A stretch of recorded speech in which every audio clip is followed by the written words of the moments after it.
लोकसभा चुनाव नजदीक है, ऐसे में सभी दल अपने अपने उम्मीदवारों के समर्थन में बैठक और जनसंपर्क कर रहे हैं। लोकसभा चुनाव को लेकर बूंदी विधायक हरिमोहन शर्मा ने डाबी मंडल कांग्रेस की बैठक ली, जिसमें कांग्रेस के सभी कार्यकर्ता और पदाधिकारी शामिल हुए। बैठक को संबोधित करते हुए बूंदी विधायक हरिमोहन शर्मा ने कहा कि हर चुनाव संघर्ष का होता है, ये चुनाव भी संघर्ष का है। पहली बार हाड़ौती की कोटा बूंदी सीट से कांग्रेस उम्मीदवार प्रहलाद गुंजल ने भाजपा के ओम बिरला को कड़ी चुनौती दी।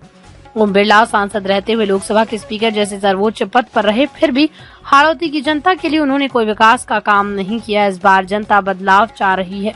हाल विधानसभा में भाजपा के खिलाफ माहौल बना हुआ है, क्योंकि ओम बिरला द्वारा 10 साल से सांसद रहते हुए भी कोई विकास नहीं करवाया गया, जिसे जनता के सामने बताया जा सके। ये केवल राम मंदिर और मोदी चेहरे को प्राथमिकता रख के चुनाव जीतना चाह रहे हैं, पर इसका जनता सब कुछ समझ चुकी है और इस बार जनता जवाब देने को तैयार है। वहीं भाजपा द्वारा कांग्रेस कार्यकर्ताओं को चिन्हित कर गलत तरीके से उन्हें टारगेट करके उनके खिलाफ मुकदमा दर्ज कर उन्हें दबाने का प्रयास किया जा रहा है।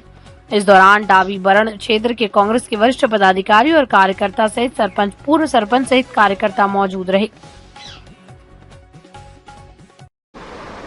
हर चुनाव संघर्ष का होता है और ये चुनाव भी जो है वो संघर्ष का चुनाव है, लेकिन पहली बार कांग्रेस के उम्मीदवार श्री प्रहलाद गुंजल ने कड़ी चुनौती दी है कि ओम बिरला वर्तमान सांसद और लोकसभा के स्पीकर, और जनता बदलाव चाह रही है। गांव में जाइए, आप शहरों में जाइए, सब लोग एक ही स्वर में ये कह रहे हैं कि 10 साल में श्री ओम बिरला ने बूंदी विधानसभा क्षेत्र के विकास के लिए कुछ भी ऐसा नहीं किया जो गिनाया जा सकता।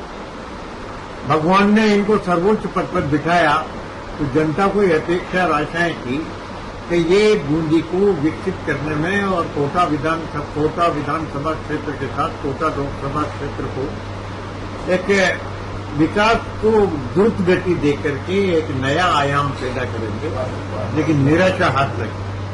केवल मात्र राम मंदिर के नाम पर और मोदी जी के नाम पर ये चुनाव जीतना चाहते हैं, जबकि उम्मीदवार के रूप में इन्होंने कोई कृत्य यहाँ पर नहीं किया।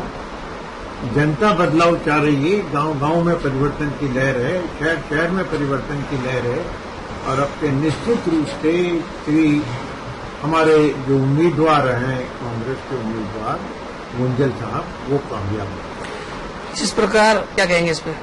ये सरकार जब से बनी है भारतीय जनता पार्टी की, ये बदले की भावनाओं से काम कर रही है। झूठे मुकदमे दर्ज किए जा रहे हैं, विधायक के इनकम टैक्स का नोटिस दिलाया जा रहा है, विकास की योजना इन्होंने बंद कर दी। यहाँ तक कि पेयजल के लिए जो विधायक पोस्ट का जो मिलता था वो भी कांग्रेस के विधायकों को नहीं दिया। और बूंदी जिले में तीनों कांग्रेस की सीटें हैं, एक भी हैंडपंप की स्वीकृति राज्य सरकार ने नहीं दी।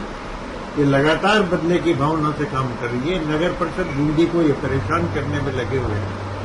कांग्रेस के कार्यकर्ताओं को ये अनावश्यक प्रताड़ित कर रहे हैं। कांग्रेस के कार्यकर्ताओं की जो यहाँ खनिज क्षेत्र में काम करने वाले हैं, उनका अनर्गल नाप करवाकर गलत तरीके से उनको दबाए रखने के लिए ये कुचेष्टा कर रहे हैं। और डाबी क्षेत्र और बड़द क्षेत्र में इन्होंने इन कारणों से बेरोजगारी को न्योता देकर के बेरोजगारी बढ़ा दी है। इस प्रकार इनके जो दुष्कृत्य हैं बदले की भावनाओं से, वो इसका जनता सजा देगी।